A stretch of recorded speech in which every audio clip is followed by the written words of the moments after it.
সময় এটা কোনো শব্দ না, এটা একটা সত্য, একটা এমন সত্য যেটা প্রতিদিন আমাদের সামনে দাঁড়িয়ে থাকে, কিন্তু আমরা তাকিয়ে দেখি না।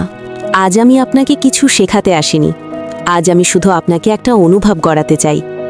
একটা প্রশ্ন, আপনি কি কখনো ভেবেছেন আপনার জীবনের কতটা সময় আপনি নষ্ট করে ফেলেছেন? সময় কাউকে আঘাত করে না, কিন্তু ধীরে ধীরে সব কিছু কেড়ে নেয়। আজকের একটা অলস দিন, আগামীকালের একটা ভাঙা স্বপ্ন। আমরা ভাবি আরও সময় আছে, পরে করব, একদিন ঠিক সব হয়ে যাবে, কিন্তু সময় এই একদিনের অপেক্ষা করে না। একদিন হঠাৎ করে আপনি পিছনে তাকাবেন, দেখবেন স্বপ্ন ছিল, ইচ্ছা ছিল, ক্ষমতা ছিল, কিন্তু সময় আর নেই। এই আফসোসটাই সবচেয়ে ভারী, কারণ তখন আপনি কাউকে দোষ দিতে পারবেন না, না পরিবারকে, না পরিস্থিতিকে, শুধু নিজেকেই। আজ আপনি যা এড়িয়ে যাচ্ছেন, আজ আপনি যা পিছিয়ে দিচ্ছেন, আজ আপনি যা শুরু করছেন না, ঠিক সেটাই আগামীকাল আপনার জীবন হয়ে দাঁড়াবে।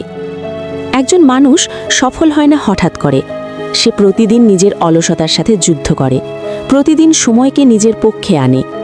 আর একজন মানুষ ব্যর্থ হয় ধীরে ধীরে, নীরবে, সময় নষ্ট করতে করতে। সময় নীরব, সে কিছু বলে না, সে কাউকে সাবধান করে না, সে শুধু চলে যায়। Tick tick tick.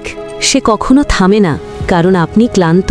সে কখনো ধীরে চলে না, কারণ আপনি ভয় পাচ্ছেন। সময় নির্দয় না, সময় নিরপেক্ষ। এখনো সময় আছে। এই মুহূর্তটাই সবচেয়ে গুরুত্বপূর্ণ মুহূর্ত। কাল না, আগামী সপ্তাহ না, একদিন না, এখন।